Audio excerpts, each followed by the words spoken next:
Hello everyone, welcome to paramedical विज्ञान। आज हम देखेंगे सेलुलर एडेप्टेशन। सेलुलर एडेप्टेशन क्या होता है? जैसे कि आप कभी पब्लिक ट्रांसपोर्ट में सफ़र करते हैं तो आपका क्या होता है, जब थोड़ी सीट कम होती है तो आप थोड़ा सा ऐसे करके बैठ जाते हैं, है ना?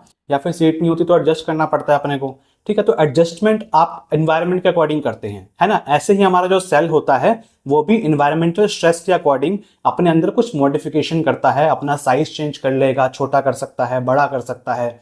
ठीक है, या फिर जैसे आपको फॉर एग्जांपल बताऊं मैं आपको, जब सीट कम होती है तो आप थोड़ा सा ऐसे भिज के बैठते हो, ठीक है, ताकि कोई एडजस्ट हो जाए, है ना? और अगर सीट प्रॉपर होती है, अच्छे से आपको खाली सीट होती है तो पूरा खुल के बैठते हो, कई बार दो सीट पे ही बैठ जाते हो, है ना? तो इस तरीके से होता है। आपका सेल भी क्या करता है, छोटा हो जाता है साइज में, कभी बड़ा हो जाता है, कभी मल्टीप्लाई कर लेता है, कभी अपना शेप चेंज कर लेगा, कभी उसकी जगह कोई और सेल आ जाएगा। तो उसको हम क्या बोलते हैं? सेलुलर एडेप्टेशन बोलते हैं। तो आपका सेलुलर एडेप्टेशन होता क्या है?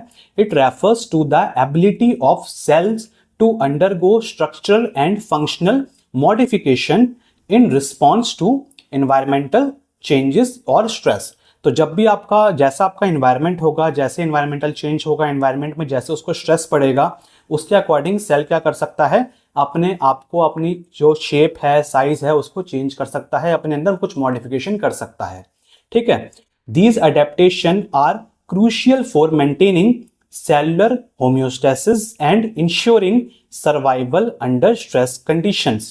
तो ये जो अडेप्टेशन होता है बहुत ज़्यादा ज़रूरी होता है सेलुलर होम्योस्टेसिस मेंटेन करने के लिए, कि आपका जो सेल है वो अपना होम्योस्टेसिस मेंटेन कर सके, साथ साथ वो इंश्योर कर सके कि वो सर्वाइव कर सके, क्योंकि हर कोई क्या है, जीना चाहता है ना? तो ऐसे ही हमारा सेल भी जीना चाहता है। तो अपने जीने के लिए वो क्या कर सकता है? अपने अंदर कुछ मॉडिफिकेशन कर सकता है। ठीक है, जब भी कोई स्ट्रेस की कंडीशन होगी। Adaptation can be physiological, normal response to stimuli, और pathological response to harmful stimuli. अब स्टिमुलाई क्या होता है? स्टिमुलाई वो चीज जिससे आपका, जो आपको उत्तेजित कर रही है या फिर सेल को कुछ इफेक्ट डाल रही है, स्ट्रेस की कंडीशन डाल रही है, उसको हम स्टिमुलाई बोलेंगे, जिसकी वजह से जो सेल है आपका अपनी मॉर्फोलॉजी चेंज कर रहा है, शेप साइज चेंज कर रहा है। ठीक है, तो ये दोनों तरीके से हो सकता है। फिजियोलॉजिकल कब होगा? जब आपका नॉर्मल स्टिमुलाई से होगा। ठीक है, और पैथोलॉजिकल कब होगा? जब आपका कोई हार्मफुल स्टिमुलाई जब उस पर एक्ट करेगा आपके सेल पे, तो आपका पैथोलॉजिकल चेंज होगा। ठीक है, तो हमारी बॉडी में दोनों ही तरीके के चेंजेस होते हैं। कोई इंजरी होगी तो आपका पैथोलॉजिकल हो जाएगा, फिजियोलॉजिकल बहुत ज्यादा कॉमनली होता ही है हमारी बॉडी के अंदर। ठीक, जैसे कि आप ये देखिए, हमारा जो सेल होता है, सेलुलर एडेप्टेशन जब करता है तो उसमें आपके कुछ मैकेनिज्म आते हैं। ठीक है, मैकेनिज्म कौन कौन से होते हैं? जैसे कि आपका altered cell surface receptor binding. तो आपका जो सेल का सरफेस रिसेप्टर होता है, जहां से आपका एंटीजेंस बाइंड करते हैं, उस बाइंडिंग साइट पे कोई चेंजेस हो जाएगा। ठीक है, alteration in signal for protein synthesis. तो आपका प्रोटीन सिग्नल सिंथेसिस का जो सिग्नल पाथवे होता है पूरा का पूरा, उसमें कुछ चेंजेस हो जाएंगे। या फिर synthesis of new proteins by the target cells, जैसे कि आपका हीट शॉक प्रोटीन, जिसको हम एचएसपी बोलते हैं। तो इस तरीके के आपके कुछ प्रोटीन्स हैं, इनका सिंथेसिस हो रहा है, कुछ नए टाइप का प्रोटीन का ही सिंथेसिस हो रहा है आपके टारगेट सेल की वजह से। ठीक है, तो भी आपके सेल में एडेप्टेशन चेंजेस होते हैं। इस मैकेनिज्म से आपके सेल आपका एडेप्ट करता है। तो आपका जो सेलुलर एडेप्टेशन होता है उसमें आपके 5 टाइप आते हैं: एट्रोफी, हाइपरट्रॉफी, हाइपरप्लेजिया, मेटाप्लेजिया और डिस्प्लेजिया। तो ये सारे आपके अलग अलग आपकी सेल एडेप्टेशन होती हैं, इनको हम अभी समझ लेते हैं। ठीक, तो जैसे कि आप ये देखिए, ये आपका नॉर्मल सेल है। ठीक, अब ये जब सेल आपका छोटा हो जाएगा, ठीक है, तो इसको हम क्या बोलेंगे? एट्रोफी बोलेंगे। अब ये सेल अगर आपका बहुत ज्यादा बड़ा हो जाए तो इसको हम क्या बोलेंगे? इसको हम हाइपरट्रॉफी बोलेंगे। ठीक, इसके अलावा जब आपका सेल मल्टीप्लाई हो जाए, ठीक है, एक से ज्यादा कुछ मल्टीप्लाई करने लग जाए, अपनी मॉर्फोलॉजी में आपका जो नंबर है आपका बेसिकली वो बढ़ाने लग जाए, तो उसको क्या बोलते हैं हम? उसको बोलते हैं हाइपरप्लेजिया। देन इसके बाद आपका आता है, ये देखिए, इसमें मेटाप्लेजिया होता है। इसमें जो सेल है उसकी जगह कोई दूसरा ही सेल आ जाता है, तो उसको हम क्या बोलते हैं? मेटाप्लेजिया बोल देते हैं।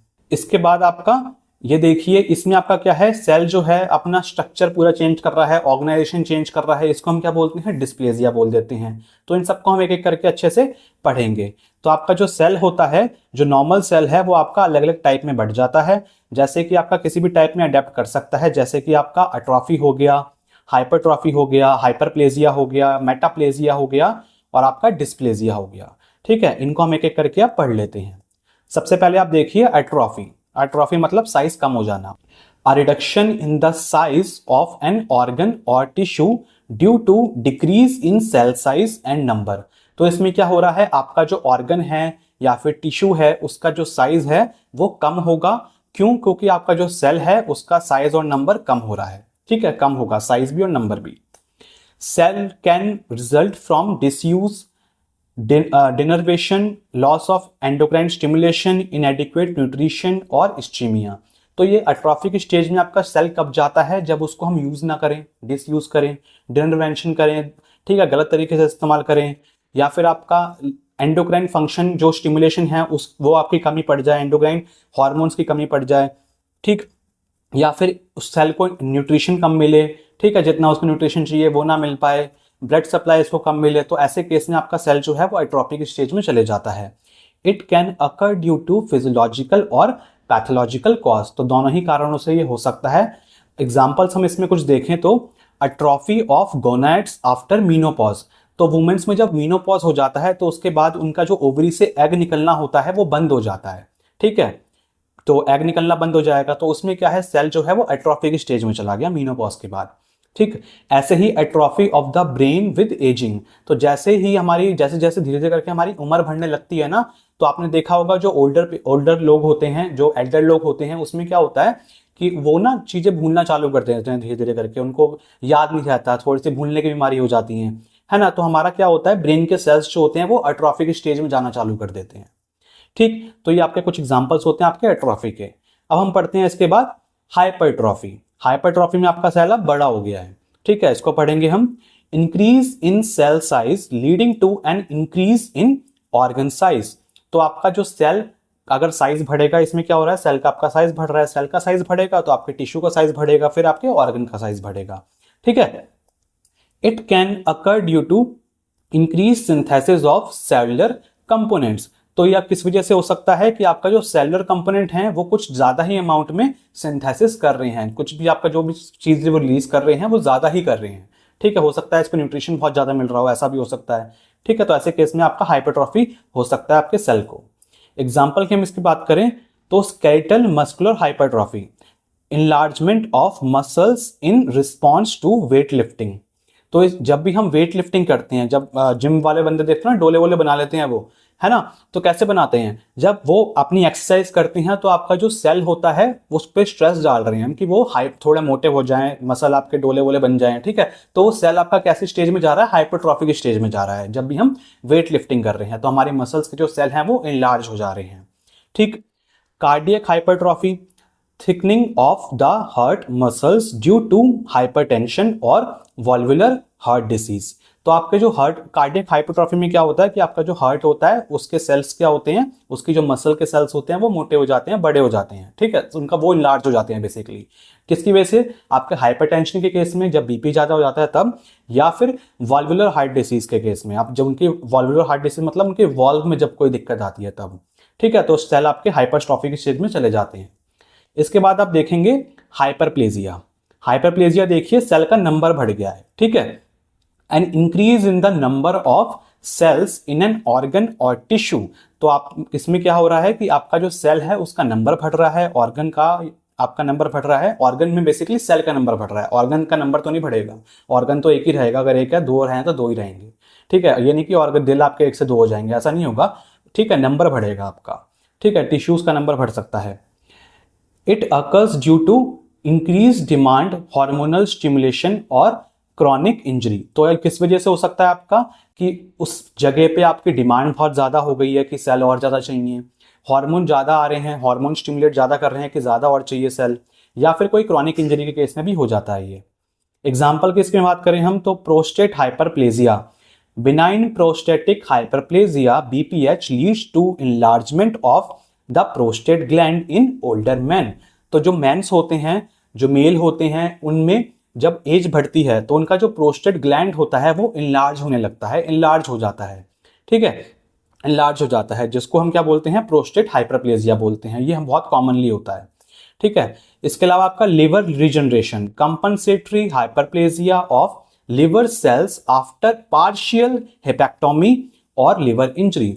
तो आपका हाइपरप्लेजिया की कंडीशन स्टेज में चले जाते हैं, कंडीशन में चले जाते हैं आपके लीवर के सेल्स, जब हम लीवर का उसकी हेपेक्टोमी कर दें, यानी कि उसका छोटा सा पार्ट उसका कट करके अलग कर दें, या फिर कोई लीवर इंजरी हो, तो आपका जो सेल होगा, लीवर के जो सेल्स होते हैं, हेपेटोसाइट्स जो होते हैं, वो अपने मल्टीप्लाई करना चालू कर देते हैं, जल्दी जल्दी डिवाइड होकर और अपना नंबर बढ़ा लेते हैं ताकि वो लीवर को दोबारा ठीक कर सकें। ठीक है, तो हमारी बॉडी में लीवर एक ऐसा ऑर्गन है जो अपने आप खुद को ठीक कर लेता है। ठीक, इसके बाद आप देखिए मेटाप्लेजिया। मेटाप्लेजिया देखिए क्या होता है, ये कुछ अलग ही टाइप का आपका सेल बन गया है। ठीक, a reversible change where one differentiated cell type is replaced by another cell type.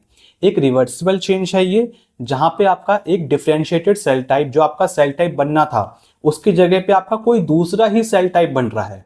ठीक है, जो आपका सेल बनना था उसकी जगह पे आपका कोई और ही सेल पाया जा रहा है। It can occur due to chronic irritation and inflammation. तो ये किस वजह से हो सकता है आपका, क्रॉनिक इरिटेशन की वजह से, कोई इरिटेशन कोई ज्यादा हो या फिर कोई ज्यादा ही इन्फ्लामेशन हो, ऐसे केस में ये हो जाता है। एग्जाम्पल इसमें हम देखें तो squamous metaplasia, replacement of columnar epithelium with squamous epithelial in the respiratory tract of smokers. तो जो स्मोकिंग करते हैं बहुत ज्यादा, उनके जो रेस्पिरेटरी ट्रैक होता है उसमें क्या होता है, उनके जो कॉलुमिनर सेल्स, एपिथेलियम के जो सेल्स होते हैं, उनकी जगह पे स्क्वैमस एपिथेलियल के सेल्स पाए जाते हैं। ठीक है, जो ज्यादा स्मोकिंग करते हैं। ठीक है, तो उसकी जगह पे आपका कोई और सेल ही आ गया ना, तो ये क्या हो गया, हमारा मेटाप्लेजिया की कंडीशन हो गई। इसके अलावा दूसरी कंडीशन देखें, Barrett's oesophagus, replacement of the normal squamous epithelium of the oesophagus with columnar epithelium due to chronic gastrooesophageal reflux या फिर एसिड रिफ्लक्स। ठीक है, तो एसिड रिफ्लेक्स मतलब गैस्ट्रोइसोफेगल रिफ्लेक्स क्या होता है कि आपका स्टमक का जो एसिड होता है ना, वो आपके फूड पाइप में आने लग जाता है। ठीक है, स्पिंचर को क्रॉस करके। ठीक, तो ये आपका गैस्ट्रोइसोफेगल आपका रिफ्लेक्स होता है बेसिकली। ठीक, तो इसमें क्या होता है कि ना, बैरेट्स इजोफेगस में कि आपका जो नॉर्मल स्क्वैमस एपिथेलियम आपके नॉर्मली पाए जाते हैं आपके इजोफेगस में, कौन से पाए जाएंगे, आपके स्क्वैमस एपिथेलियम। उसकी जगह पे जब आपका अगर गैस्ट्रोइसोफेगल रिफ्लेक्स होगा तो उसकी जगह पे आपको क्या देखने को मिलेगा, कॉलुमिनर एपिथेलियम सेल्स देखने को मिलेंगे, कॉलुमिनर एपिथेलियम टिश्यूज देखने को मिलेंगे आपके इजोफेगस में। ओके, फिर लास्ट इसके बाद आता है हमारा डिस्प्लेजिया। डिस्प्लेजिया देखिए क्या होता है, एन एबनॉर्मल डेवलपमेंट और ग्रोथ ऑफ सेल, टिश्यूज और organ characterized by changes in size, shape and organization of cells. तो इसमें क्या हो रहा है, एबनॉर्मल डेवलपमेंट हो रही है, ग्रोथ हो रही है हमारे सेल की, ऑर्गन की या टिश्यू की, जिसको हम कैसे पहचान सकते हैं, उनके साइज में चेंज होगा, उनके शेप में चेंज होगा, उनके ऑर्गेनाइजेशन में भी चेंज होगा। ठीक है, इसमें अलग चीज क्या है कि it is associated with the chronic irritation और inflammation and can be a precursor to cancer. तो ये भी आपका क्रॉनिक इरिटेशन और इन्फ्लामेशन की वजह से होता है, लेकिन इसके जो सेल्स होते हैं ये आपके प्रिकर्सर सेल्स भी बन सकते हैं आपके कैंसर के। हो सकता है कि सेल इतना अडेप्ट हो जाए कि वो आगे जाके कैंसरस सेल में कन्वर्ट हो जाए। ठीक है, डिस्प्लेजिया वाले सेल। अब इसके बाद देखिए इसके एग्जांपल्स देख लेते हैं इसके कुछ। Cervical dysplasia, abnormal growth and differentiation of epithelial cells in the cervix often due to HPV infection. तो आपका सर्वाइकल डिस्प्लेजिया में क्या होता है कि आपके सर्विक्स के जो एपिथेलियल सेल्स होते हैं वो एबनॉर्मल तरीके से ग्रो करते हैं, उनका डिफरेंशिएशन अलग तरीके से होता है जब भी कोई आपका एचपीवी वायरस से उनको कोई इन्फेक्शन होगा। ठीक है, इसके अलावा आपका कोलोनिक डिस्प्लेजिया क्या होता है, pre cancerous changes in the epithelial cells of the colons often seen in inflammatory bowel disease like ulcerative colitis।